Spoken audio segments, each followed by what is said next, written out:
Hello, everybody. Happy Monday morning. We've kicked off a new work week. A lot of the Missouri side kids went back to school today, and we were monitoring for a very small rain chance so far this morning, but we have even more rain chances on the way as we continue through the week, and especially about the next 48 hours or so. So I want to break down all things about that. And then Taylor Johnson will be back with a look at your news headlines coming up here momentarily. But first, we're carrying over from the weekend in terms of that heat. Another heat advisory in place today. That's where you see that orange color there, south of downtown directly, but then expanding out and displacing all the way out southeastward and eastward as a whole over towards eastern Missouri. So that heat index still very much an issue today. That's those feels like temperatures. And something that we will be having to be mindful of essentially all day long. I know that there's a lot of fun things going on essentially every night this week, but know that tonight is going to be the warmest one. Tomorrow will still be warm, will still be humid, but it will bring some changes in the form of a cool front that will then cool us down for the rest of the week. So that's going to be wonderful. But the here and now is that we still have a first warn in place for this just oppressive heat and humidity out there today. Anywhere you see that orange color feels like temperatures up to 106 degrees possible. We've had a heat advisory essentially all weekend long, Friday, Saturday, Sunday for most of the area, though Sunday that did start to get pared back, but then we're rinse and repeating that into your Monday, though some cloud cover across northwestern Missouri looks to help them and keep them out of that orange color, keep them out of that heat advisory. But for the rest of us, it's just going to be sweltering yet again, hardly able to find relief except for maybe some pop-up showers and thunderstorms later on this afternoon. And in fact, if we go to radar right now, we can see where some rain is already getting going. So there's those clouds I was talking about in northwestern Missouri, alongside those rain showers that were pulling in from this weak and decaying thunderstorm system essentially all morning long that pulled out of Nebraska. Now was just skirting just north of Maryville. If we look way out west on I-72 towards Manhattan, they saw some heavier rainfall previously. I'm watching this system, but overall it's on a weakening trend over the past hour. Of course, if that resparks up and then tries to head into our viewing area, of course we'll keep you updated on that. But something else I want to draw your attention to is this interesting feature on radar right now, and that's where we can see this sort of line. It's stretching right here. If I pause the radar from Harris down through Cameron and then just on that northwestern edge of Kansas City down towards Topeka as well, you can see a very faint line there. That's something that we call an outflow boundary and something that can reinitiate or restart thunderstorms later on, either this morning or more likely in the afternoon. So we're going to have to watch that. This is not the only outflow boundary we could see today. There's going to be a couple different areas for those. So we are keeping a very watchful eye on radar essentially all day long. If I take off the clouds and then just see and look at that rain currently, and that thunderstorm system way out west on I-70. Also a lot of lightning out there. If we find any further rain or storms today, that will be something they might have to watch too, alongside some gusty winds. So for the rest of us who are not finding clouds and are not finding rain, this is where we're sitting right now. It's hot out there. It's barely 10 o'clock and it already feels like the 90s. That's been the same thing that has happened to us day after day since Friday, even though those temperatures on the thermometer are only reading in the 80s right now.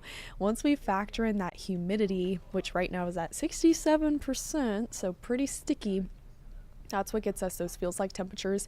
And with winds coming in from the southwest, we are going to continue to have those sweltering feels like temperatures. So we are going to warm through the 80s through the rest of that 10 o'clock hour, touching 90 by lunchtime. That's 12 o'clock noon.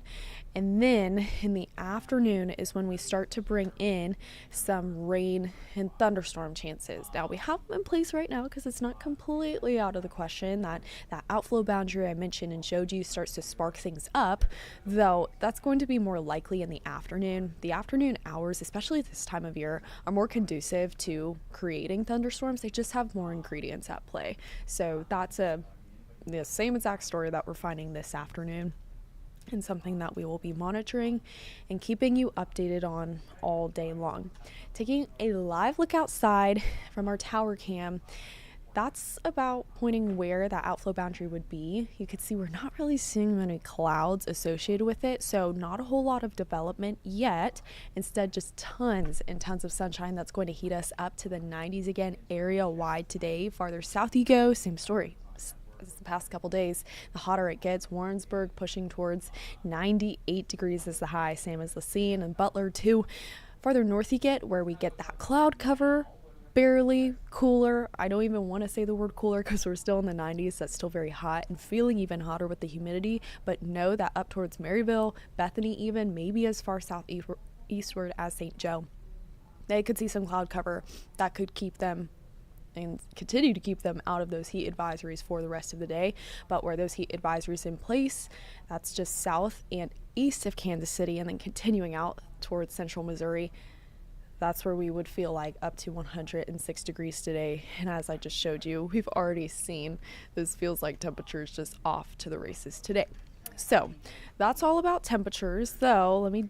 I do want to show you this cool down as we head through midweek. Oh my gosh, check this out. Tuesday, still 90s, so still warm and sweaty. But Wednesday, in the 80s and feeling like the 80s. Look at how those orange and pink bars are closer to each other in the tops. That means that we're not going to be dealing with as much humidity and therefore not those just oppressive feels like temperatures. Instead, we'll be feeling like the upper 80s, but that's way better than the triple digits that we have on hand today. Tuesday, a bit of a transition day in there, going to have some rain then that could help shield us from the hottest portions of the day, though still looking to reach 90 degrees tomorrow. So I keep mentioning it, these rain chances and what we're anticipating as we head into the middle of the week, but more predominantly Tuesday is the potential for scattered rain and storms. New for you this morning is a first warn on Tuesday for that rain and storm potential. Now, thankfully, severe concern is looking low at this time, but there is the possibility to find heavy rainfall with this event, and the timing on it in particular is going to be very tricky. So our models are struggling to latch on exactly the time frame and struggling to agree on what time frame between model to model, but I'm going to give you what we're expecting at this time with the newest data that has come in to the First Warn 5 Weather Center this morning. So let's look at the rest of your Monday first. Here's what this model is doing well. It's latching on to those showers and thunderstorms in northwestern Missouri. It's doing a good job there. Previous models were not even finding that to be happening, so this one is already starting off on a good note. Thankfully, that looks to decay through the rest of the afternoon. There's that cloud cover still hanging steady through lunchtime up there. Then in the afternoon today is when we could start to find some redevelopment. If you remember those outflow boundaries I was talking about, or those weather makers that I showed you on radar actively happening right now, while they're not creating any showers or thunderstorms currently, it's possible that they do before this afternoon is said and done. You can see though, looks to just be very fast, pulse up, pulse down. This model in particular has been putting out less of that activity this afternoon, but then saving it for this larger line and showers and thunderstorms late tonight into early Tuesday morning. So this is as we're trying to stay asleep, not fall asleep. That's a little late for that, but stay asleep tonight and then getting on the road your Tuesday morning could be a little messy.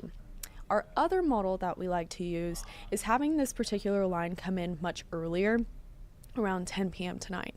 While I don't think that's out of the realm of possibility, I do side more with this early morning round going through and then pushing southward of Kansas City before sunrise. But you could see how it has the potential to drop some heavier rain, some stronger thunderstorms within that time frame, with those gusty winds going to be possible with that, but severe risk looking to stay low. This looks to be more than anything, and if we find this much rain, a heavy rainfall event that again could still be lingering through some of those later morning commutes on Tuesday. Bus stop going to be something to watch. I'll go back and walk you through that one more time as those thunderstorms are trying to get going, but then slowly slide southward through the 5-6 a.m. hour.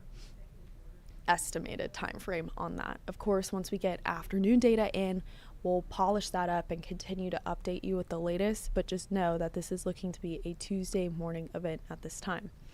Then as we go into Tuesday afternoon, not completely impossible that we don't find a couple more thunderstorms then, much like today, just pulse up, pulse down, and then we'll calm things down going into your Wednesday morning. And then check out how that cloud cover starts to pull out from north to south. That's that cool front finally sweeping in, trying to rid us of that cloud cover, rid us of those rain chances, and a lot of that humidity too. First, a time frame for you to let you know what your Tuesday is going to look like and when those first warns are in place for that rain and storm potential. For right now, we're talking about 4 to 8 a.m. on that. So that's that 40% chance there that you see in the morning. And then after lunchtime, 1 to about 4 p.m. is when we could find some redevelopment and those thunderstorms then too. So just once we clear that morning round of storms, while it may work our atmosphere over enough to be able to clear out and mitigate for some of those afternoon rain chances, afternoon rain is not out of the question tomorrow, as we could find some redevelopment out there. Let's take things back to today and into 7 a.m. Tuesday morning. That's when this severe weather outlook and risk outlook is valid for. So this expires after Tuesday, then we're really largely taken out of it. But for our Monday, far northern Missouri, far northwestern Missouri, and the eastern edge, our far eastern communities are in a 1 out of 5 risk today. If they found rain, and if they find rain later this afternoon, strong, brief wind gusts and heavy rainfall going to be the main culprit with that. And so much so that we are also included in a flood risk until Monday morning. Now it's low. It's a 1 out of 4, but something that we still need to watch for localized flooding concerns, as some heavier pockets of rain could easily set up, especially leading up to that Monday morning commute, meaning that we could still have some lingering rainfall, puddling on the roadways on your Tuesday morning. So this flood risk goes through 7 a.m. Tuesday morning, and then the one that goes through 7 a.m. Tuesday morning to 7 a.m. Wednesday morning, they work on 24-hour time frames still held in that 1 out of 5 risk. That's where we could find some redevelopment, some isolated thunderstorms in the afternoon that could drop a quick inch or inch and a half of rain. So speaking of how much rain we could get, here's an estimate, and here's what our models are putting out at this time. This is the newest data that we have from this morning. So it's really hit or miss. Some of us, big goose egg, 0. Some of us, though, closer to 1.5, maybe even 2 inches of rain. Again, that's where we get isolated downpours to set up and really get going. So that sort of rainfall and those sort of rainfall totals somewhere in the area is not out of the question tomorrow either. But know that it's not going to be for everyone. We're not talking a widespread rainfall event. It's just where that rain does fall and where those heavier downpours do just park out and hang out for a while to rain themselves out.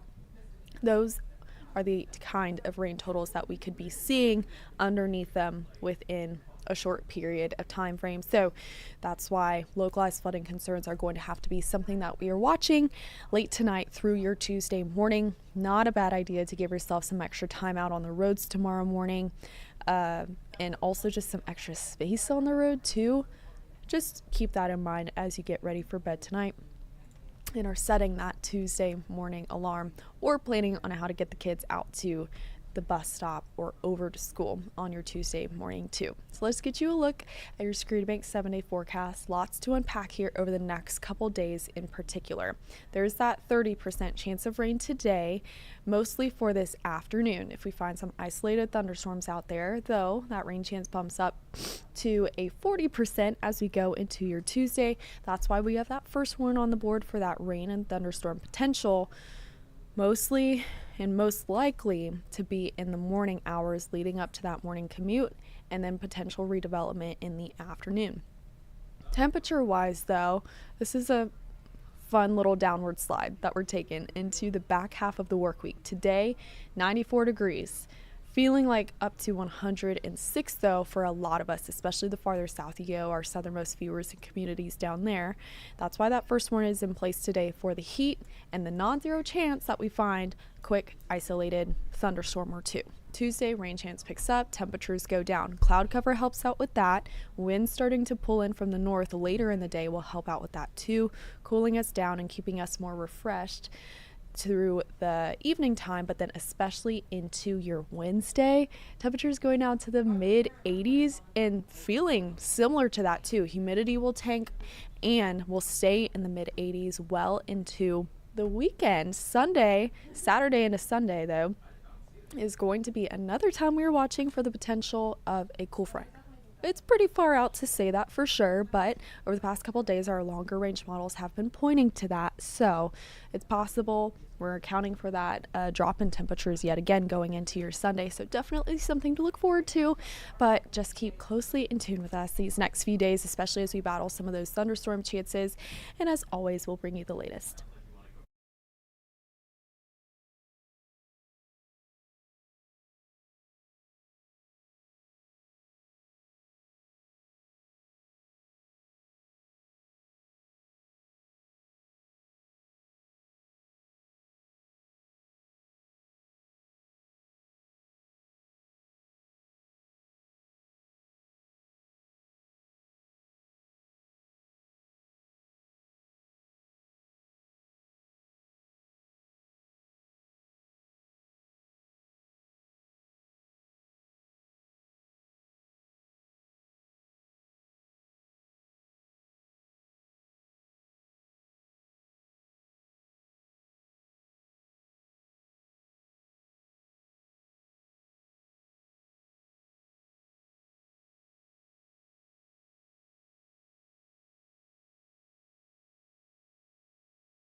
All right, good morning. Happy Monday to all of you. Thank you for being here with us at the live desk. I am Taylor Johnson, here with my buddy Bill. How you doing? It's a Monday morning. We got big things to talk about, lots to get through. A lot of kids back in school for good. I saw a lot of Kansas kids go back last week.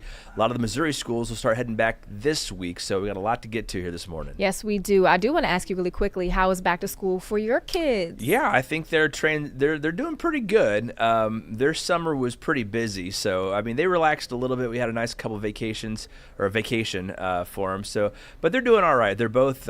It's weird that I don't have any kids in elementary school anymore. So my youngest is in middle school. My oldest is a junior in high school. I just can't believe it's gonna. As a matter of fact, my wife reached out to a photographer to schedule my son's senior pictures because photographer that she wanted, it's in high demand, and I was like, I can't believe we're starting this mess already. Let's let him get through the junior year first, then we'll worry about senior pictures. Wait, so she's scheduling his senior pictures. How many years out? Is it 2 years out? No, just a year out. Yeah, he's a junior this year, so he'll be a senior next year. Well, shout out to that photographer that he has to get booked That's a year right. in advance. It's a big, long line you got to wait in. So that is booked and busy for real. All right, well, let's get started. I know we talked about back to school for KC today. So it's the first day of school for districts across the Kansas City area, including KCPS. Plenty of students will be taking a school bus like you see here, but this year they are a little different. KCTV5's Gabby Luma is going to show us how.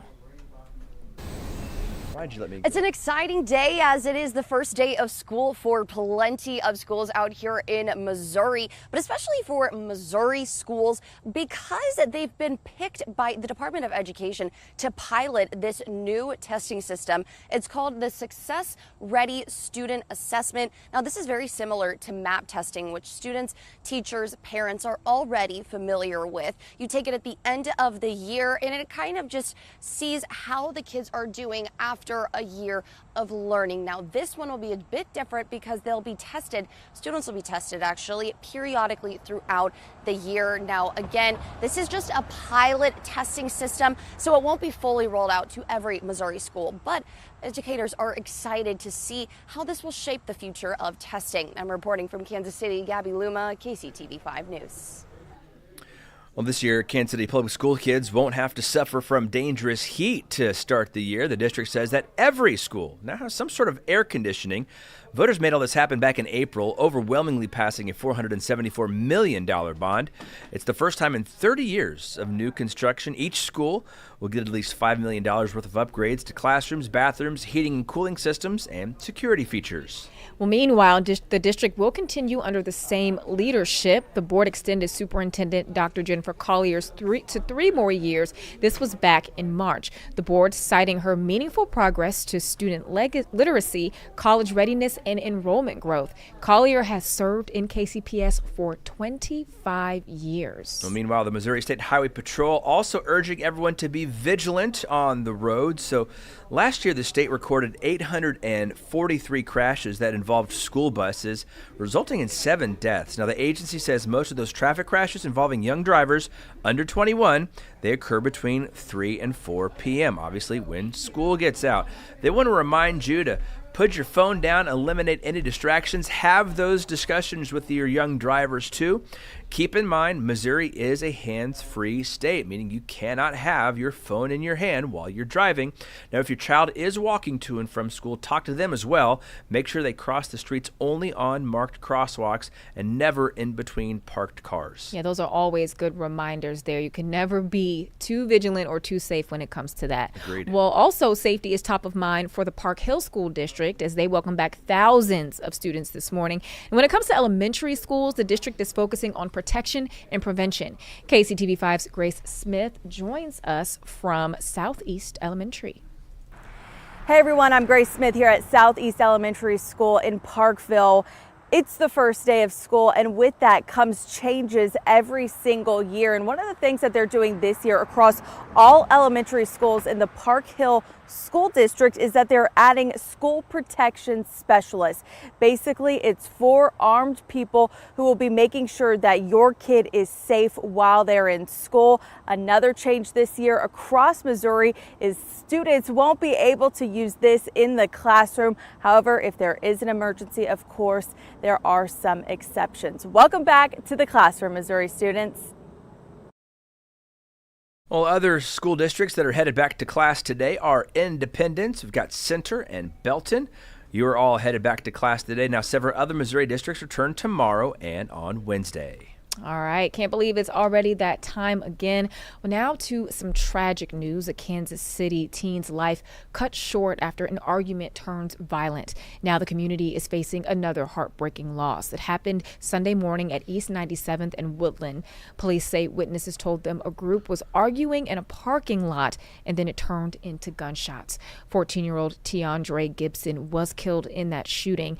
The girl that was shot, she was also under 16. She is expected to be okay. Police have not made any arrests in this case. A well-known Kansas City leader is looking to be the next mayor of the city. Mayor Pro Tem Parks Shaw held a launch party to announce her candidacy. Now, Parks Shaw has been serving Kansas City's 5th district since 2019 and has been outspoken about Kansas City issues like housing, wages, and public safety. She is also the first black woman to hold the title of Mayor Pro Tem in the history of Kansas City. So the next mayoral election is, well, set your calendars a little bit later for this one, not until 2027. All right, well, keeping on top of political news in our area, people did not mince words over the weekend against Jackson County Executive Frank White Jr. More than 70 people lined the streets with these signs you see. They had shirts and demanding his recall. The election is set for September 30th. Now, White was at the South Kansas City Democrats meeting where he covered a range of topics, including his stance on many county issues like property taxes. But others waiting outside feel like there needs to be a change in leadership. Balance of power. They want the best that they can get from our state tax commission. Jackson County, we can't make laws at this level. We basically follow them and we push back where we have to. And they just need to know that we're fighting for them. He is ruining people's lives. The other day they sold 300 homes that were taken away from people because they could not pay their personal property taxes. He needs to go. I mean, I can't do anything about it, but White says that he plans to continue speaking to residents at a different community meetings, including one that's happening later this month. And I would assume that it's going to be probably similar to this one, with a lot of people who are angry and fed up with their property tax situation. They're going to be out there and speaking to them. And again, that recall election is coming up next month. So we'll see what happens and how much longer Mr. White has in office here. Yep, we will see. Well, let's turn off to a little bit of weather news here. It's hard to believe it's already been almost a month now since that historic flooding devastated a lot of our city, including the folks at McNewton's Community Outreach Center. Pressure from the floodwaters caused the walls to cave in and sent a mudslide through the entire building there. Now, KCTV5 visited that facility last month after that flooding happened. We went back, and unfortunately, not much has changed. The center's leaders say they're still hurting. They're unable to help the community in the way that they have been for the past 3 years. Here's KCTV5's Gianni Navarro. This huge pile of dirt, roots, and bricks sits untouched at McNewton's Community Outreach Center. A little frustrated. Carl Newton, the board president, says for the past month they've been dealing with delays, most of them tied to the insurance company. We have not been able to get the type of response from our insurance company we thought we should have. We thought we should at least been in the process of healing and moving on and fixing the wall. Newton says so far they've already lost 2 tenants, and without repairs, the community is missing out on critical services. We have people stop by and tell us, man, we really need you guys to open your doors back up. There are some services, the showers, the laundry facilities. During the summer months, the center doubles as a cooling zone, but with a colossal hole in the wall, it's not possible. Trying to heat a room that has a hole in it and keep it at a moderate temperature is very extremely difficult, and our utility bills are not giving us a break on it. We still have to pay just like everyone else does. The center says they have raised money online but are still nearly $10,000 short. We're trying to do everything we can to keep our doors open, keep our lights on, keep our water flowing. Despite the struggles, Newton says he appreciates the community's support and will stay determined. We have poured our life, soul, our savings all into this endeavor. And what we're trying to do is make sure that not a legacy by my name, but knowing that Jesus Christ is the way, and we're going to do everything we possibly can to take care of our community. All right, that was Gianni Navarro reporting. Now, this story is one of my favorites today. Okay, so skydiving is on plenty of our bucket list, and it might be a bit terrifying. I will raise my hand and say, I don't know if it's for me, but some people don't actually get the courage to cross it off, except for Jan Massey. That's who we are looking at right now, jumping out of that plane at 89 years old. She says she's waited long enough, and it was her wish to go skydiving as part of the assisted living facility's Wishing Well program. So residents are asked to put a wish into the wishing well, and each month one wish is granted. And Jan says she definitely does not have any regrets. Well, going out of the plane was the most exciting. Yeah. But going down and just seeing the vast size of this, it was just beautiful, awesome. So happy for her. And listen at that sound. I don't think I would be able to take it. Now, Falcon Skydiving, they are out in KCK, and they helped to make Jan's wish become a reality. Bill, are you the skydiving type? I think so. I used to be a pilot. So what haven't you done? I was a student pilot when I was growing Wow. up, and I was in high school, and I could, take off, fly, and land a single engine fixed wing plane. So for a long time, I had the hard idea that if I'm going to fly a plane up there, I'm going to fly it back down and land it, So jumping out of a perfectly good airplane seems like a silly idea. But the more and more I think about it, the more and more this might be something that I'd give a shot once. Okay. If you're not good at something, you probably you don't get it right the first time. We can't really try it again, But I think I'd give it a go once. So we live out in Western Wyandotte County, and they fly out of Noah's Ark Airport, which is down in the river bottoms there off the Missouri River in 435. So we see them take off all the time, and they circle around. And these are the skydivers. If you ever go to the Monarchs games, they jump in on Friday nights. Nice. So it's fun to kind of go watch them. And I know it's that bright green plane. You can't miss it when it's overhead. So I wonder if I actually saw Jan skydive, because I see a lot of the jumpers a lot of the times too. Maybe. When they head on down there. But I'd give it a go once, I think. I actually signed on to the website and started looking at availabilities and the cost. Because, you want to go do it, but then you want to remember it too. So you want to get the photo and video package too, right? Right, Of you got to looking get that on like video. a crazy person is jumping out of an airplane. So did you look up the prices after seeing Jan's story or like before?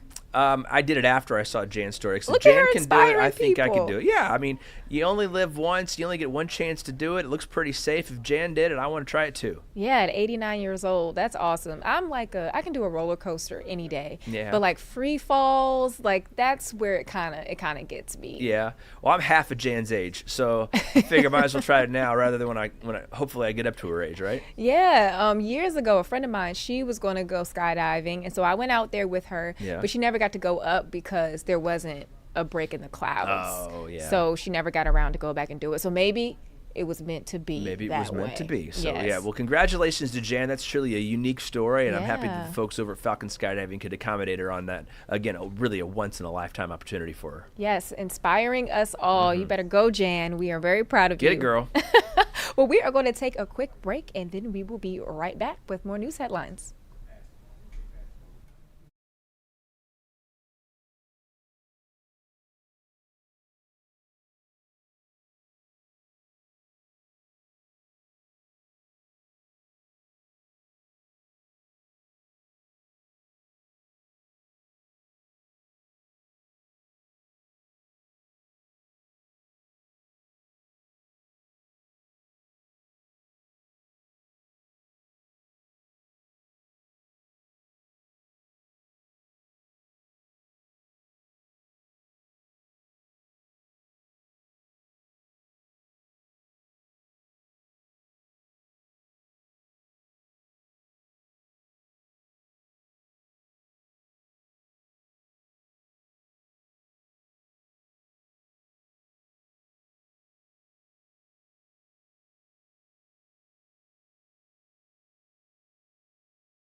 And we are back. Taylor Johnson, Bill Hurlbrink here at the live desk. How you holding up over there, Bill? We're holding up over there. We were watching old Cosby Show reruns here just a second ago, Yes. which I think brought back a bunch of memories. So many. All of a sudden, yeah. So. Yes, they popped up because, as I mentioned, it would have been Malcolm Jamal Warner's birthday today, and we just tragically lost him a few weeks ago. But such an icon. That show itself, iconic. And speaking of which, let's get into some entertainment news today. So 2 stars are returning to the Scary Movie franchise. Oh. Wonder who they could be. Okay. And Kristen Wiig lands a new role. So here is David Daniel with today's Hollywood Minutes.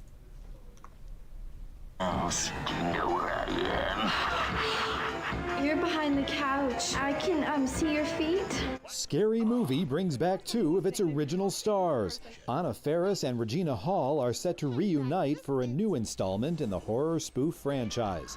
Returning writer and star Marlon Wayans announced the news on Instagram. The 6th film in the series is due to land in theaters next summer. Kristen Wiig lends her voice to a heroic new film. The actress will voice mechanical warrior Roboto in the latest big-screen adaptation of Masters of the Universe, according to The Hollywood Reporter. Based on the popular 1980s toy line, the movie is due in theaters in June. Classic scares return to the big screen. The Texas Chainsaw Massacre is back in theaters nationwide tonight only. The event kicks off Fathom Entertainment's Fright Fest 2025 and coincides with the day in which the events of the beloved horror film take place. In Hollywood, I'm David Ding. All right, so Scary Movie is a cult classic, and I feel like when sequels come along, you can never go wrong when you have so many of the original people involved. Well, all right. You beg to differ? I mean, yeah. Happy already had a Scary Movie. Already had like several sequels, right? Anna Faris is in half of them. I mean, Charlie Sheen came back for a couple, you know. So I don't know, the Wayans brothers and a whole bunch of them. So they were funny. Don't get me wrong. I have faith. But yeah, I think it'll be funny. I like Marlon Wayans. I like what the Wayans brothers do with those kind of franchises. They're fun. So I'm sure it'll be a fun, like, good popcorn flick to go see around the Halloween, right? Yeah. So Melissa Meter and I have actually made plans. Speaking of sequels, to go see Freakier Friday, which I hear is doing pretty good. It's Jamie Lee Curtis and Lindsay Lohan, right? Yeah. So that's wild that movie deserves a sequel already. I know. But leave it to Disney, right? Would have never thunk it. Yeah. But hey, I guess it's working for them. So we have another cool story to talk with you guys about. Tell us about that, Bill. All right, here we go. So the Pokemon World Championships, they took place over the weekend. Rick Damigella has a look at this annual event. 1, 2, 3. A giant inflatable Pikachu welcomed competitors and spectators to the 2025 Pokemon World Championships in Anaheim, California. It's a culmination of the 2025 season. We're playing for the title of Pokemon World Championship across Pokemon Scarlet, Pokemon Violet video games, the Pokemon trading card game, Pokemon Go, and Pokemon Unite. We've got over 2,500 competitors, and that's not to mention the expected 20,000 spectators that we'll have on hand. And while players must earn their way into the championships, competitive play leading up to it is open to anyone. All of our events are open to everyone, with the exception of, you have to qualify for the World Championships, of course, but everything's open to everyone. We want it to be as inviting as humanly possible for everybody, and see that there's an entry point for everyone in our brand. Please find your seats for round number 3. In addition to the competition, other events taking place include panels, autograph sessions, and plenty of photo opportunities. And while pictures with Eevee, Pikachu, and other characters were a big draw, the center of attention is definitely the competition. In Anaheim, California, I'm Rick Damigella.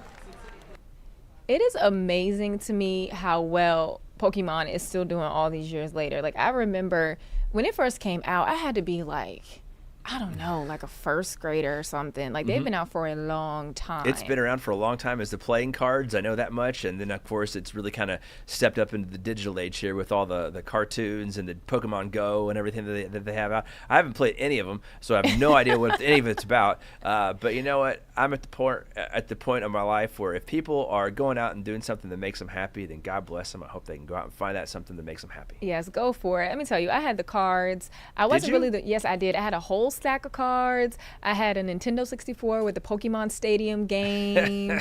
I remember one of my classmates, his mom made him a Charmander birthday cake and brought it to school. We thought it was just the coolest thing. Coolest thing ever, yeah. Yeah, it was. And then the cartoon, of course. So it's really amazing to see how it is just continuing to transcend the generations. Did really. you try the Pokemon Go app at all? No, I wasn't that involved. I haven't tried that out either, but I mean, I know a lot of people like to travel around the city here, and like there's different places you go to visit to capture them, and there's different places that act as different parts of the game, and I mean, it really gets people outside and moving at least a little bit, I suppose, right? Yeah, and I guess as we can see with this this convention or this championship, it creates a sense of community for folks to come together. So you know what?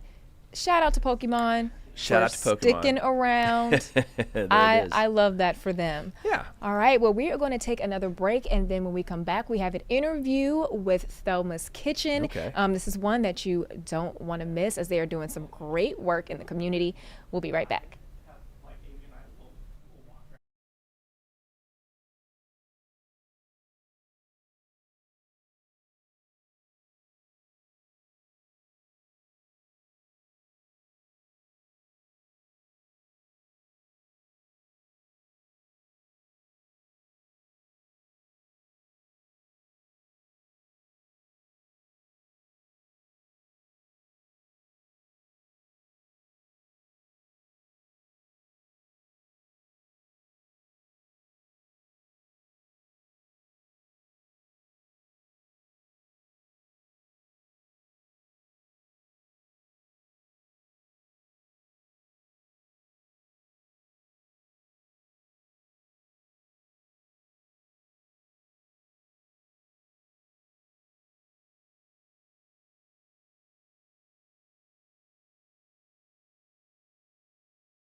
Good morning, everyone. Taylor Johnson here at the live desk to introduce to you a special guest that we have with us today.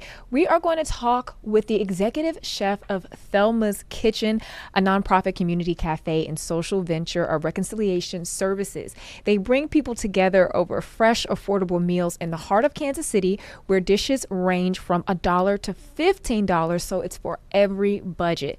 By sharing a meal or booking their social venture catering, you directly support mental health services, eviction prevention, ID assistance, and more for neighbors in need. You can join them by paying it forward and helping to build a stronger, more compassionate community, one plate at a time. And we are going to welcome Natasha Bailey. Hi, Natasha. Thank you for being with us. Thank you for having me. Yes. So you just wrapped up on my KC Live. I saw you were down there making some food. What were you showing them today? I was showing them our chicken bacon avocado. Oh, that sounds yum. I love avocado.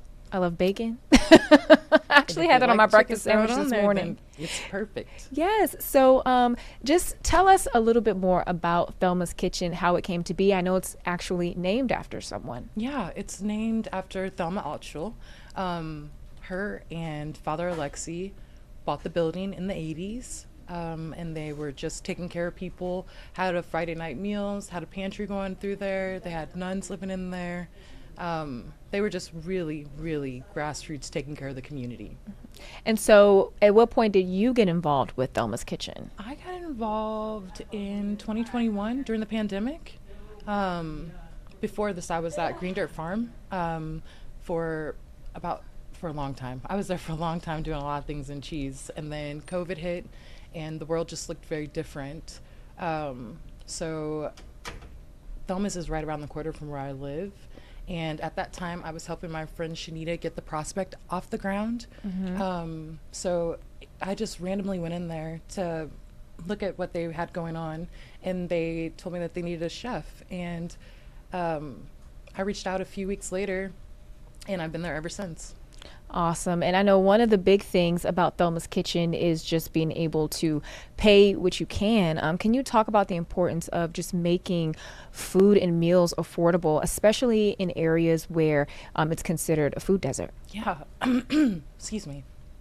So we have a range from $1 to $15, and we did that to make it to where, so we are one of the only restaurants in the area where you can spend $10, get a sandwich, chips, and a drink. We just try to make it to where anyone can eat.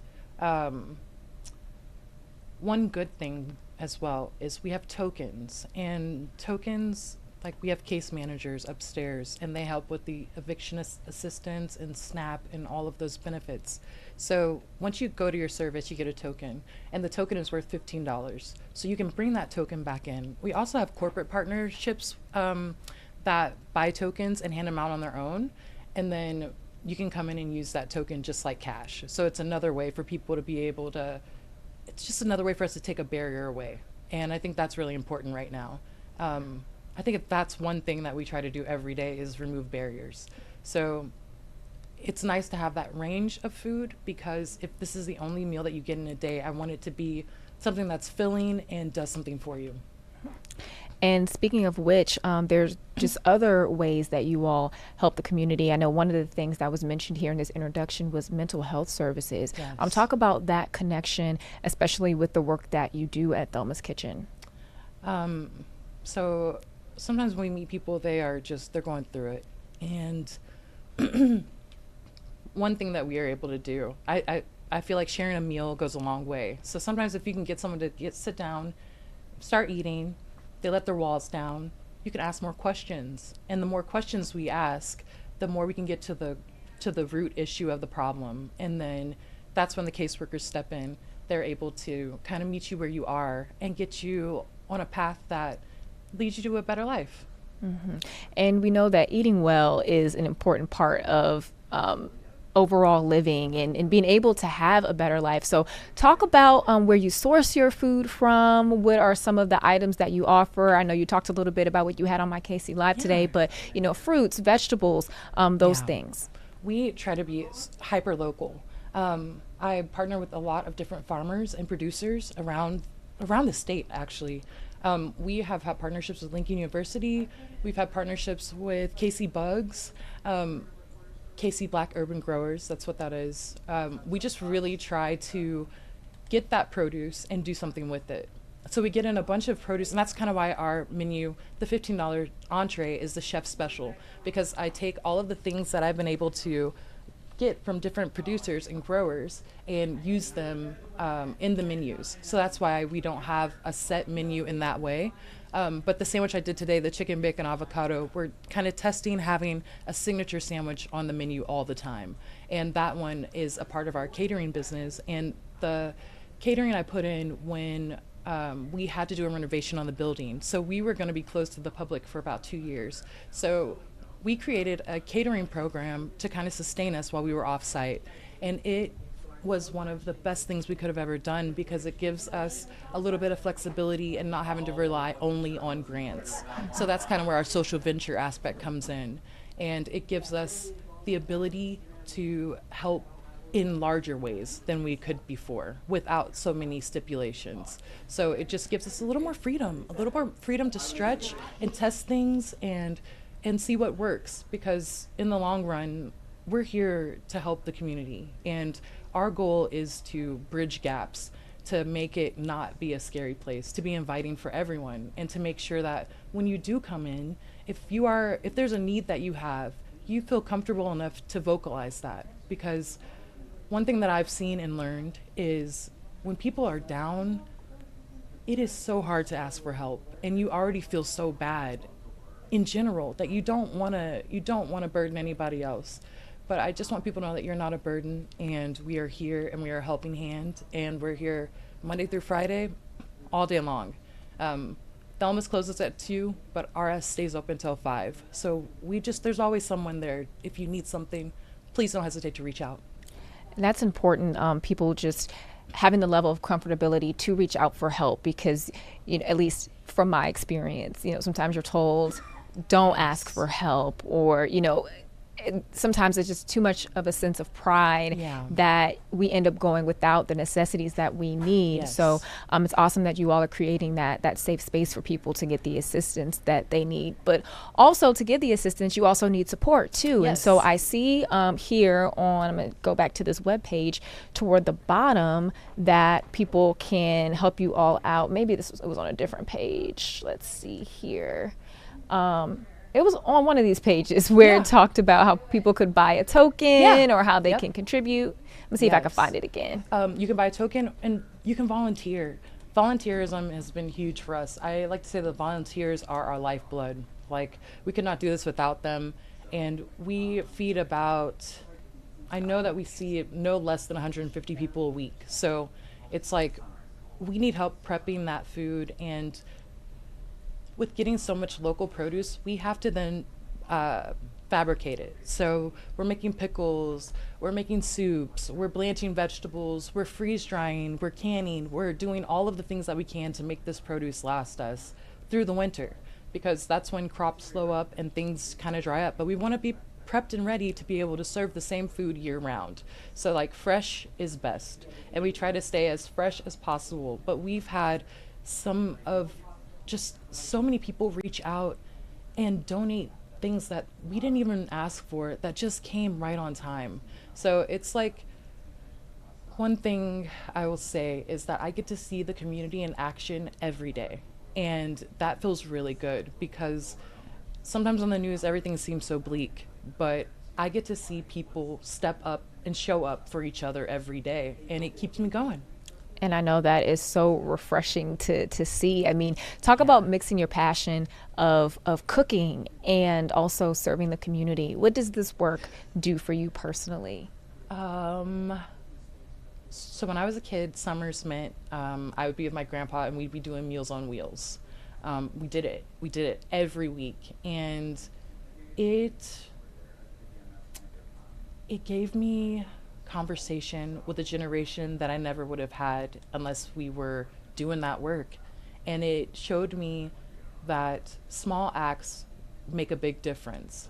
some of those people would be just waiting to see me, and that made me feel so special because I was waiting to see them just as much as they were waiting to see me and hear how their days were going. And then as I grew up, teenage years and all that, I didn't really care about food that much, to be honest. And then I had my daughter, and I wanted to know where everything came from. And my husband and I, we became raw foodists, so then we knew like what everything was, and we had to plan every meal. And then from there, I went to culinary school because I wanted to learn how to break down whole animals. And then from there, I went to Green Dirt Farm because I wanted to do a product from grass to customer. And now I get to apply all of those things that I've learned in a setting where I get to kind of just make sure that food is able to really help the people that it really needs to help. And like I said earlier, sometimes this is their only meal. So I want to make sure that if this is the only thing that you're eating in this day, you have enough nutrients to get you to the next day, because your health is your wealth. Yes, it is important. You know, if you don't have your health, you don't have anything. You know, that's something that I've come to learn myself personally, and just trying to be more mindful of the things that I put in my body. So I do want to just go through your menu one more time and just show folks the things that you have. Such a variety here. And like you said, at these awesome prices. I mean, even like this Italian pasta salad, you could see that on a lunch menu for probably 3 times that price or more. Yes. You know, so let's see. So we try to keep everything affordable, and that was kind of the, so we used to be not free, but really donation based. And that, it was very hard. It's very hard to keep a business running on only donations. Yeah. So this made it to where the cafe gives, people can give to that space as well, but the catering gave us the ability to have legs, to be able to really push it. And we've been able to build partnerships. I remember when we first started, we were feeding the families at Amethyst Place and the moms at Prosperity. We were being able to give them meals because school's starting back, you know? So it just takes another layer off and gives them room to breathe. So that's kind of what we've been able to do. And what I plan to do moving forward, you know, we have only been open for a year. So to see how far we've come in that time just gives me a lot of hope for how much further we can go in the future. Wow, that's incredible. I didn't realize you all were only open for a year. Yes. Well, with that being said, how can folks find Thelma's Kitchen? How can they connect if they want to donate and support what you're doing? Yeah, we are at 3101 Troost and thelmaskitchen.org. There are links to everything there. You can see the menu, you can see the other parts of RS, you can buy a token, you can donate your time. Because sometimes I like to tell people, just come on down, because it will give you a true image of what it's like in the area instead of just hearing about it. Yes, that's so true. I just want to thank you so much, Natasha, for being here this morning and just telling us about all the great work that you all are doing at Thelma's Kitchen. We are going to be rooting you on. And for those of you who didn't watch my KC Live this morning, make sure you tune in to see the demonstration. The food looked good, looked fresh. Thank you for taking some extra time to be here with us. All right. Thank you. No problem. And we will be right back after this break.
Welcome back to the live desk. Taylor Johnson here now with your national news headlines, international news headlines, should I say. So now we're going to turn to the meeting today anticipated with President Trump and Ukrainian President Volodymyr Zelensky. And President Trump already talked with Russian President Vladimir Putin last week in hopes of breaking up the fighting of the war that's happening right now in Ukraine. No ceasefire has been agreed to yet, but the president does seem to be putting the ball in Zelensky's court. Jarrett Hill is going to bring us more from New York. A European show of support as Ukrainian President Volodymyr Zelensky prepares to meet with President Donald Trump in the Oval Office. We are deciding what we are going to discuss in Washington. It's Zelensky's first return to the White House since this heated exchange in February. You don't have the cards right now. With us, you start having not cards. playing cards. Right now, This time, Zelensky is bringing backup in the push to end Russia's war with Ukraine. Last night, he posted on social media he hoped the joint strength will force Russia into a real peace. The sit-down comes after President Trump met with Russia's Vladimir Putin in Alaska Friday. I believe we had a very productive meeting. There were many, many points that we agreed on, most of them, I would say, a couple of big ones that we haven't quite gotten there, but we've made some headway. Since the summit, President Trump has backed off his earlier push for a short-term ceasefire to foster negotiations, instead suggesting they go directly to a peace agreement. Zelensky disagrees. It's impossible to do this under the pressure of weapons. So it's necessary to cease fire. White House officials say the group today is expected to discuss solutions regarding territory taken by Russian forces. There needs to be an agreement on territories and where the lines are going to be drawn. Yesterday, Zelensky said that issue should only be discussed with Ukraine, Russia, and the U.S. all at the table. Jared Hill, CBS News. Organizers say more than 1 million Israeli protesters are demanding a ceasefire deal with Hamas. They want to bring home the remaining 50 hostages. Planners say a series of events yesterday included rallies in several cities, a nationwide strike, and this massive protest in Tel Aviv's Hostage Square. Actress Gal Gadot also is showing her support. I think pressure on the government is critically important. 20 Israeli hostages are believed to be alive as the Israeli government plans a takeover of Gaza City. This Israeli government clearly has more focus on avenging the dead than it does on redeeming the living. That's not important to fundamentally erode and eviscerate Hamas's military capacity. The protesters say continuing the war is futile. They say Hamas is too devastated to pose a future threat. Israeli Prime Minister Benjamin Netanyahu says he disagrees. He argues the demonstrations will harden Hamas's stance. They also ensure that the horrors of October 7th will be repeated and that we will be forced to fight an endless war. Critics argue the government is using the war to help it remain in power. The Israeli president echoes Netanyahu's claim while striking a more empathetic tone. I want to say to our brothers and sisters all over the world, we are together in this plight. We want the hostages back home. I'm Amy Kiley reporting. Now let's turn to some weather news. So we're taking a look here at Hurricane Erin, which is now back to a Category 4 storm. As of late last night, Erin had sustained winds of about 130 miles per hour and tropical storm force winds reaching out 230 miles an hour. Now it isn't expected to make landfall, but the tropical storm warnings are in effect for Turks and Caicos and the Bahamas. Meanwhile, Erin's outer bands hit Puerto Rico with heavy rain, causing flooding. It also rapidly intensified between Friday and Saturday, making history as one of the fastest strengthening Atlantic storms on record. Erin became a rare Category 5 storm for a bit on Saturday before weakening. Now let's turn to another story that's been impacting a lot of people. The labor dispute at Canada's largest airline has stranded thousands of passengers. Air Canada striking flight attendants have ignored a government order to return to work, and the airline says it cannot operate a normal schedule without them. So this is causing some travel trouble all over North America. Tom Hansen is at New York's LaGuardia Airport. Canada's largest airline remains grounded this morning, more than 2 days after 10,000 flight attendants took to the picket line. What do we want? Fair pay! What do we want now? The decision to go on strike followed roughly 8 months of negotiations between Air Canada and the Canadian Union of Public Employees. The union has argued flight attendants deserve higher wages and payment for time spent working when planes are on the ground. On Friday, the union rejected Air Canada's request for government-directed arbitration to settle the matter. The union has been available the whole time. The last time we saw the employer was the night prior to the strike. They brought a counter-offer to wages that was still well below par. They didn't address unpaid work or anything else. The airline says the strike is impacting around 130,000 people a day at the height of the summer travel season. If Air Canada doesn't return to the skies soon, airline industry analyst Henry Hartevelt says Canadians could start to feel the pain, even those who aren't Air Canada customers. It is one of the engines of the Canadian economy. So without Air Canada, there's far less air service. There are far fewer ways for businesses to ship their goods to or from Canada. And the Canadian economy could take a hit if this strike extends further. And Air Canada, which operates about 700 flights daily, says that affected customers can head to its website or its app for a refund. And a little bit of good news here for some of the customers, at least. Air Canada says that some of its Air Canada Express flights will be operating normally today. Tom Anson, CBS News, New York. All right, and just after this break, we will be back with some health headlines.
New research about the long-term health impact of COVID-19.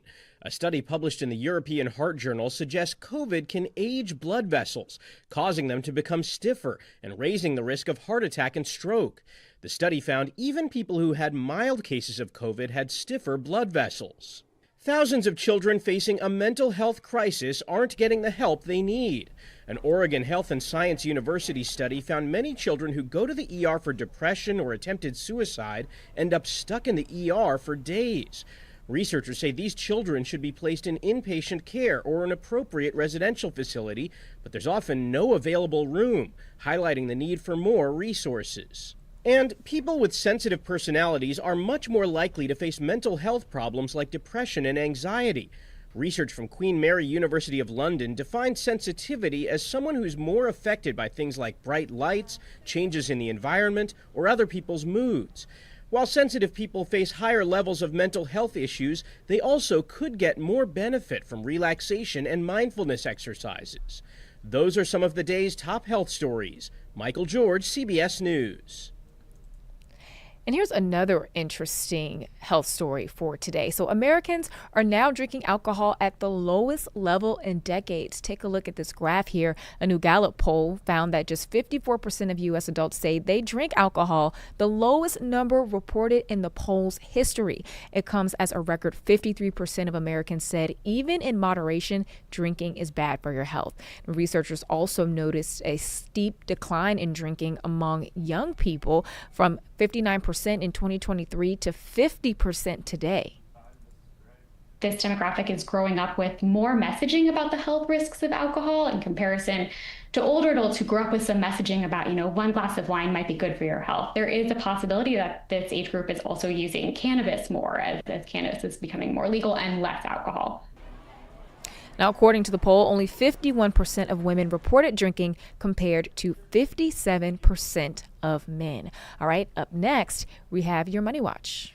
Canada's 3 largest airports were hit hard by cancellations and delays after Air Canada suspended flights over the weekend due to a flight attendant strike. The airline says it will resume some flights today after flight attendants defied the Canadian government's return to work order Sunday. More than 100,000 passengers have been stranded since the strike began Saturday. Air Canada says it is offering customers options, including full refunds, credit toward future travel, as well as rebooking services to other airlines. Horror flick Weapons sustained its top spot at the weekend box office, bringing in $25 million domestically.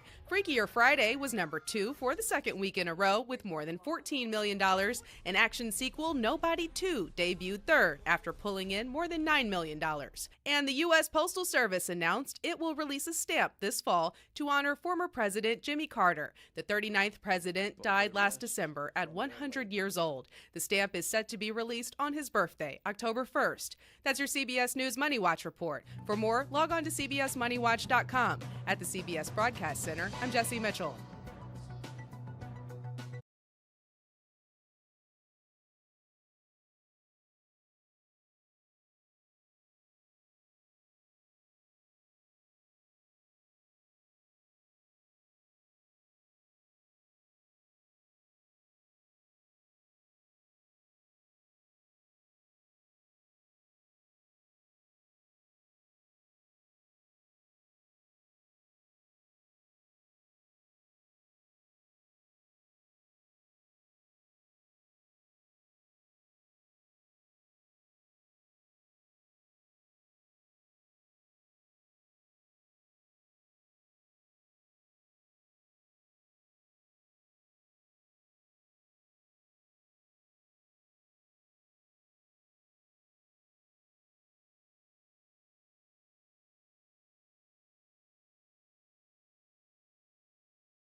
All right, everyone, welcome back to the live desk with, I want to call you now, a friend of the show. Lawrence Crawford is here with us to talk all things style. I want to start calling this segment KC Style, just to give it a little edge to it. Love that. Yes. Love that. Thanks so much, Taylor. Yes, thank you for being with us. So one thing that I wanted to talk about today, it's still hot. It was hot over the weekend. But it doesn't change, though, that if you go into the stores now, I was in the mall over the weekend and noticed we're starting to see the sweaters. We're starting to see the trench coats, a lot of the fall looks. So it's about that time to start transitioning our summer wardrobe to our fall pieces. So first, before we do that, can you just reintroduce yourself to the folks, and then we will get into your tips? Yeah, sure. So my name is Lawrence Crawford. I'm a stylist currently at Halls Kansas City in Kansas City, Missouri, downtown Crown Center. My background is basically in public relations, but I've been doing fashion, either merchandising or retail, for the better part of 15 years. So I've gotten pretty good at trying to get folks dressed for the seasons and get ourselves ready however we best can for what fashion brings to us and gives to us. Love that. So what does it look like inside of Halls now? Have you all started getting your fall merchandise in? Oh yeah, the fall receipts are here in full swing. We are pretty much done with pre-fall shipments, so we're into getting our cardigans, our heavy sweaters. We've got mohair options in, any and everything to keep you warm from 96-degree weather to 6-degree weather. It's basically in the store, so we're super excited about that in the upcoming season. Yes, I can't wait for boots. I love a boot moment. You sound like me. I love that. We're definitely getting ready for our boot season. I think it's going to be a really good one with some of our brands, Christian Louboutin, Santoni, 11T. We've got a lot of different options coming in store for folks. So for times like this where it's like you're getting a little bit of a mixture, because about a week or so ago we would leave out in the morning and it was like a little chill in the air, right? And then by midday it's like hot as a sauna. Yeah. So how would you kind of navigate what you should be wearing or have on hand during a time like this where it's getting to be a bit transitional? I always tell folks, keep a mix of options in your closet. Just make sure that you've got pretty much everything you're going to need for weather changes. Light cardigans are really important. Knits are great when you get that fall chill coming into the environment. But it's good to have light jackets, soft jackets. For menswear, we are always calling them soft jackets. They're usually unlined jackets, things that have full canvas, but give you the ability to stretch and move around a little bit. You want to try to avoid your heavy denims, which is kind of close to what I'm wearing today, but more light denims, denim shirts, layering pieces that you can put on and take off. As the weather changes, as you're going into restaurants. My mom's first thing is always, let me grab a jacket, because she knows it's going to be 96 degrees outside, but it's probably going to be closer to 72 once you get comfortable inside the restaurant. So dress for the occasion, but give yourself some options and pieces that you can put on and take off pretty simply. If you're in our newsroom long enough, then you will notice a pattern. My sweater fell down on the floor here. Okay. That's awesome. But we always keep a sweater, a jacket, or something because it's so cold. But like when I leave out in the morning, and this morning I left out a little bit after 3 a.m. Yeah. It is still like pretty hot. But once I step into this building, it's like, okay, need my sweater, need my jacket. I'm notorious, like your mom, to grab a little something because you just never know what it's going to be like in the buildings and stuff. Absolutely. Yeah. So and that really transitions into your closet. You want to kind of organize your closet for the possibilities. So I always tell folks, I know we're going to talk a little bit about cleaning and decluttering, but really I'm not a real fan of putting all of your winter stuff away, even in the summertime, because you just never know when you're going to need those items. So having a little space in your closet so you can organize by sleeve length or fabric weight is really important. So you can have some options when you have those cold breaks and warm breaks as well. Yeah, that's a good thing to keep in mind. I'm trying to even think what are some of the winter things that I have. So I have a couple of dresses I have a lot of work clothes in my closet, right? That are of a thicker material that I necessarily wouldn't wear on a day like this. Versus maybe if we did get like a cool day where it might be 70s or something like that. So yeah, I agree with that. Yeah. Okay. So let's talk about transitioning our closets, because there are some folks out here who have like a bedroom for a closet. You know, so lucky them, right? Right. So how do we get to just preparing to declutter and make that transition? So it's pretty simple steps. The first step is always starting with cleaning. You want to make sure that you are cleaning and organizing your space. If your closet is in a more secure space, you want to make sure that you're kind of getting a view of everything. So it's really important that you send everything to the cleaners, that you get your washing and your folding and your hanging done, so that you can really see and take inventory and stock of what's in your space. Once you've gotten that accomplished, it's pretty easy to just sort into 3 separate stacks. We call these the keep, the discard, and the oh my gosh, I'm blanking on my 3rd step. Your keep, your discard, and your donate stack. Some things aren't really meant to be thrown away. Clothes are unlike a lot of other things that we use. They have many life cycles, and it's really important that you're not just discarding things that can have a second life, that you can give away to a thrift store or a store like H&M, which I don't know if a lot of people know this, but they have a conscious program. I know it. For sustainability. So it's a really great option for folks to be able to take their used clothing, things that have been stained, maybe worn to the grit, and give them new life. So they'll recycle those fibers and textiles and make new products out of them, whether it's bottles or underwear or socks. They've got a really robust program and great system that contributes to global sustainability practices. So I always tell folks, if you can't donate them, if they're not in great shape, to take to a thrift store. Make sure that you're thinking of places like H&M, who are great global leaders in those types of initiatives. And also too, with that H&M program, if you donate, you do get a discount. I think it's like 10 or 15%. Yeah, 10 or 15%. They've changed it over the years. It just depends on how big their donation stock is. But yeah, they take it in any condition, which is really helpful too. So yes, I think I saw like a sign about it on the wall in the store. Yeah. And so sometimes I forget to take a bag, and then I'm like, dang. I know, that's your discount every time you get a chance to shop there. So that's a great program. Donating to a lot of the local groups. I know a lot of our police leagues have like police athletics leagues. They are usually taking donations. There are a lot of churches that can use shoes for men, jackets for women, blouses, just things that a lot of folks that we probably are not thinking about on a regular basis can use. So that's such a good point. Just keeping in mind to give to others, when we have to throw our clothes away. Because it's like, what else do you do with your clothes? Yeah. You don't necessarily throw them in the garbage, right? No, you don't want to do that on a regular. You can't really compost them. So you can't eat it. So, what are you going to do with your clothing?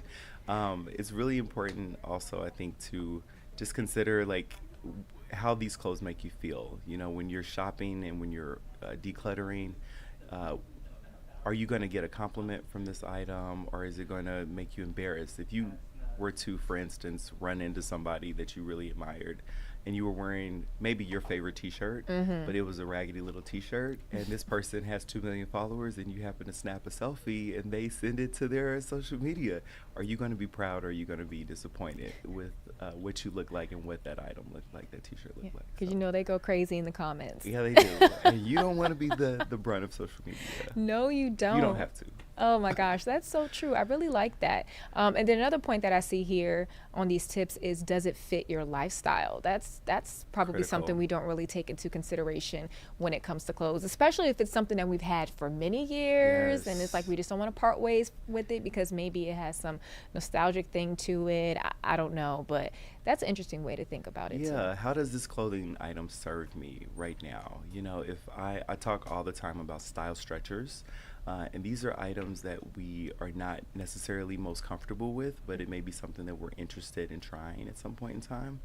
I think it's important to have a few of those items always kind of on your purview. So if you're thinking about how can I get out of my skinny jeans and into more wide leg, more full braked pants, not just jeans or denim, how can I kind of elevate my wardrobe, my layering pieces. If I love jackets, how am I getting into cardigans? How am I getting into soft jackets or sport coats or blazers? Those are really important qualities and things that, you know, we don't consider all the time, but how can I stretch my wardrobe for my next stage? Yeah, that's good to keep in mind too. And then another one is like, okay, when is the last time I've worn this thing? Yeah. And I'm getting in the process of moving. Yes. So I have to like take those things into consideration now as I start to pack. And it's so many things that like, and you really notice it, like if you're picking up and moving, you open up a container or a drawer or something, and it's like, I have not worn this in years. Yeah. And then you think, oh, I'm going to wear it again. Yes. You probably don't. Yeah, I tell my mom the same thing all the time. It's about a 1-year rule or a 90-day rule. You know, if I haven't seen this item in 90 days, if I haven't worn it in a full year, how is this serving me in my current wardrobe? Where am I going with this item? Is it taking up valuable space that's something that I may love a little bit more can come in and serve me a little bit better? Gosh, I know that's tough for some people. It is. Okay, so clutter sometimes, unfortunately. So here's some more tips that you've shared with us. I guess how to also kind of maximize your space.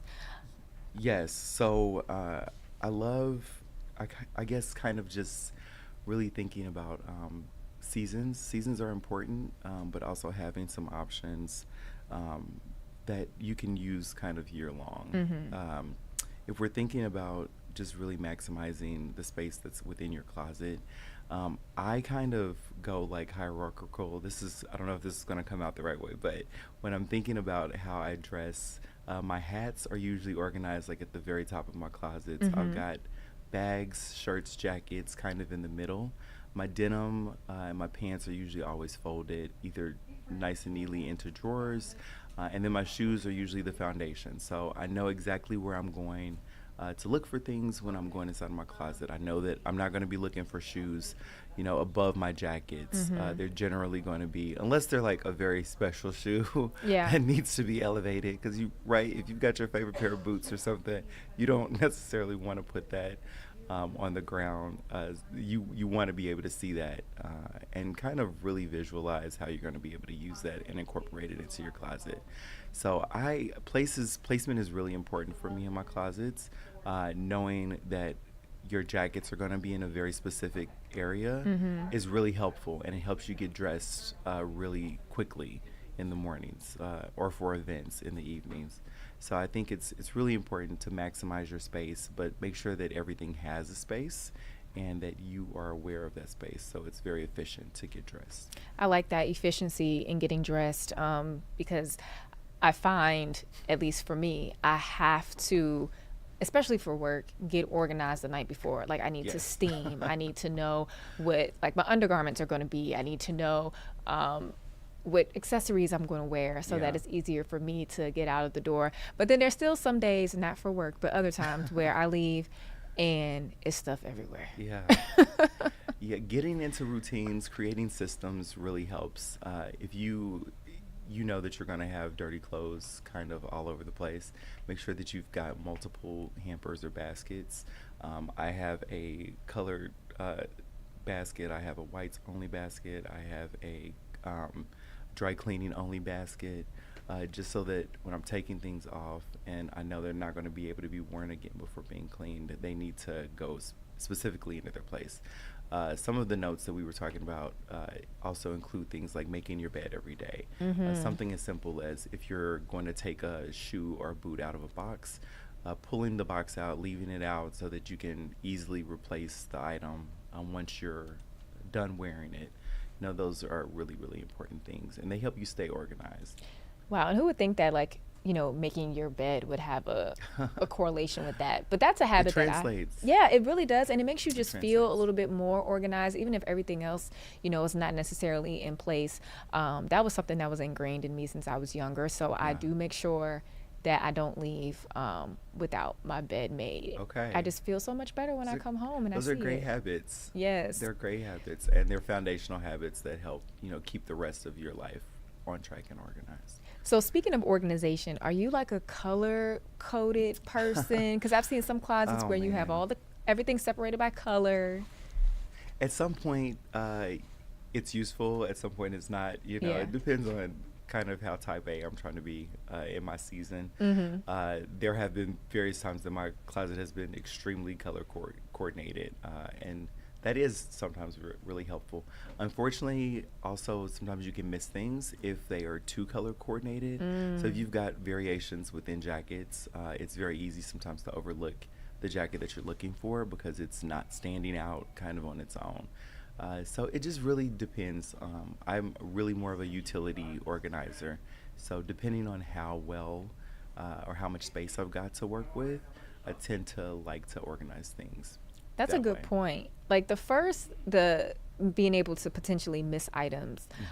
So the first time I ever saw a color coordinated closet, I was looking in a magazine and it was Mariah Carey's closet. Okay. And I was like, Pretty I want OD, my closet to look like hers. But she's goals. She probably has people picking her clothes for her. And that's really important. I love that segue Yeah. into having people pick your things for you. One of my really big things that I think people overlook when they're thinking of closet organization and just getting yourself prepped for the next season is asking for help. You need to know when to ask for help. Everything does not have to be done by yourself. There are a lot of good agencies, great helpers, great specialists that specifically do closet and wardrobe design and reorganization, closet cleaning on a seasonal basis or throughout the year. Tap into those folks. Thumbtack, TaskRabbit, I think there's like Home Aglow that's kind of being advertised. I'm seeing this all over my Facebook and Instagram feeds. But tap into those agencies. If you've got a friend that loves clothing and loves merchandising, maybe ask them if you can throw them some dollars to come and help that.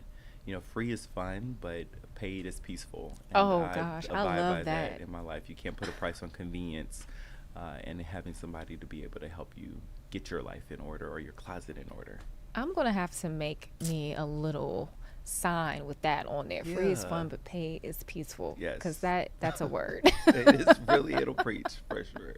It will. So let's talk about some fashion inspiration, some folks that people can tap into. Now, I am also a fan of Fashion Bomb Daily. I love Claire Somers. That is so awesome yes. that you know her. She's doing great work over with Fashion Bomb Daily. And this is one of my favorite accounts. You always get a little bit of the celeb glam, and you get to see folks who are kind of movers and shakers in the fashion industry and culture. And it's really important to see how fashion and culture tie into one another, how what you see on the runways is really going to be something that's impacting your day-to-day fashion choices in a city like Kansas City or when you're traveling on vacation. So she does super work. She's always in the right rooms, and I think it's really important to highlight artists like her who are doing great stuff. I totally agree. One of the things that I love that she does is she will, find what the people are wearing and post, this is who it's by, this is how much it costs, which I think is great, just doing that research. And another thing that I love about Claire as well is that she's just very intelligent. I believe she has her degree from Harvard University. So I just love that intersectionality. Fashion isn't just about, models who, aren't that smart or whatever, right. All the stereotypes that people come up with. I think she is a great example. Yeah, that, we're multi-dimensional folks, and, the personal is political. Fashion sometimes can be political in some ways, but it's just important that you have a personality with the things that you wear, and that, your fashion choices kind of reflect who you are in some ways, and I think she sums that up pretty well. Another one of the folks I really love, Carla Welch. She does a lot of WNBA style. Nice. She's been getting a lot of exposure over the years. The next two, actually, Carla and Brandon Williams, they both do like really amazing red carpet looks. I've seen Carla style some of the most like phenomenal looks next to Law Roach, who I can talk at length about some of his repertoire. But she's kind of one of the more understated folks. She's with an agency, but she really pushes folks and does a lot of style stretching. You get to see a lot of oversized looks, a lot of tailored looks, Met Gala participation looks. She's just kind of a great person, I think, especially for some of our ladies who are looking for inspiration in what to wear, in the what to wear category. Yeah, I love a good tailored look, and I'm actually really excited for fall because I love a suit moment, and I have a couple that I'm waiting to be able to pop out in. I need to get them tailored, actually. Yeah, you're not alone in that category.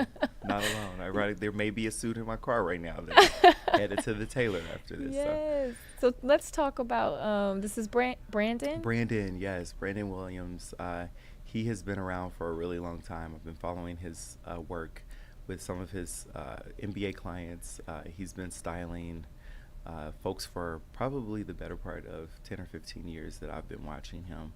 And he just landed at one of my favorite denim brands, Hudson Jeans. Nice. They make denim for both men and women. And he is just really good at what he does, pulling out new items and breaking in new trends for the industry, and also just making things look effortless. And I think that's really important when you are working with style. Sometimes fashion is free form, and you need to be able to just kind of adjust quickly without overthinking the situation. So I would really be interested to know what his closet looks like. I haven't seen him do a spiff of one, but that would be really, really cool to see what, Brandon's, Carla's, Claire's, their personal closets are looking like. I'm sure they are. are They're phenomenal. Amazing. And you mentioned Law Roach, and I feel like some our viewers might appreciate this. So the GQ cover for Travis Kelce, I believe Law Roach styled that spread. Nice. Yeah. Nice. So I'm totally not surprised. He's getting all the credit and due that he deserves. He's been around another native Midwesterner who's been around a really long time, styling clients. He's from Chicago, and he just produced the book. And he's been just doing like phenomenal work. I think his clients have been all over the place. He's been very just very transparent about kind of his rise and how he creates a fashion icon, as he did for Zendaya and as he's done for Celine Dion and so many others. He's working, I think, right now with Destiny. I can't remember her last name. Orion Destiny. Destiny. Yes, I've seen the looks that he has put together for her. It's pretty phenomenal work. So it's good to have inspiration from the folks like that who are doing fashion at a really high level, but are making it practical. And you don't have to spend bounties of money to get some of the looks. Thrifting is a really great way to get your wardrobe all the way together for the fall. For every season.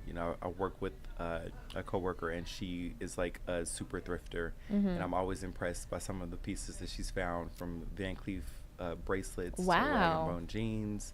A lot of the things that we sell at Halls that we've been selling for decades, she's been able to discover those. Shout out to Paula Martinez at Halls. But yeah, so it's a great option if you're on a budget or if you're just trying to get the looks for less.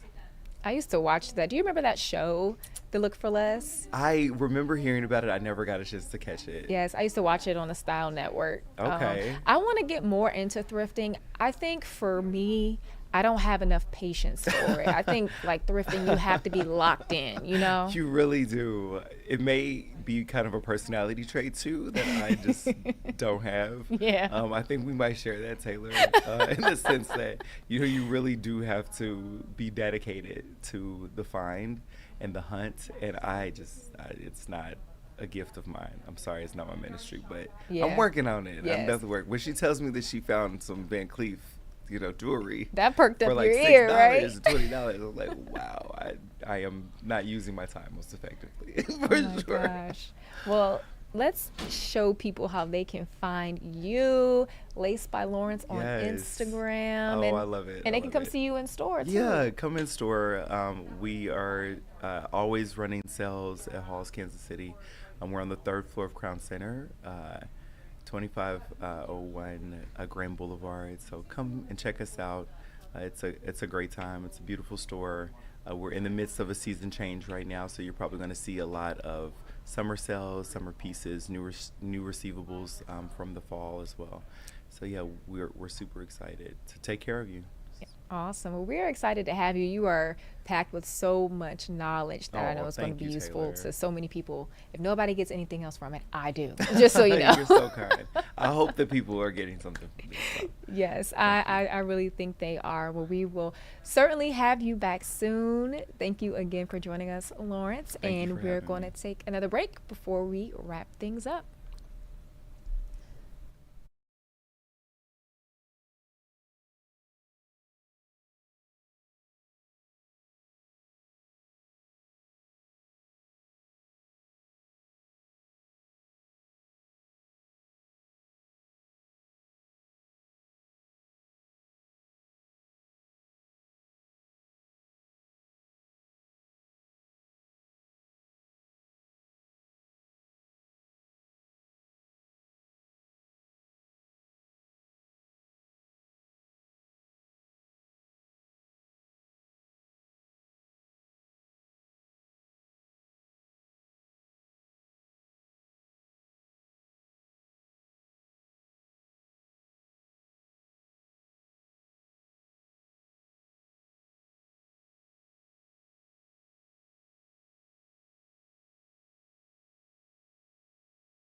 Hey, guys. Your hairstylist isn't just looking at your hair. Hey, buddy. Sometimes they're looking out for your life. Have a seat. Kathy Bird's hair appointment started just like any other. Last December, she went to her cousin Elizabeth Hoyt's salon in Morrilton, Arkansas. Her service dogs, Sully and Bogart, came along. They're her constant companions. But on this visit, Elizabeth spotted something. It's not raised like a wart. This is something altogether different. My family practitioner had froze it off.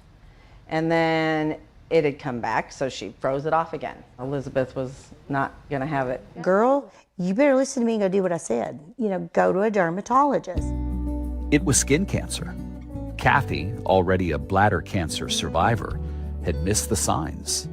You don't see your doctor but once a year, and she's here about every 3 months. That's enough time that I could have seen a difference, and I did. So Kathy wrote to me about the people we take for granted, like Elizabeth. She's 1 in a million, in my opinion. I'm lucky she does her job. She saves lives. After a surgery in March, Kathy's cancer is gone. But she says what Elizabeth gave her will last forever. We take care of each other, but this is part of our job. It should be. I hope it is. My friends, a good haircut can change your day. The right hairstylist can change your life.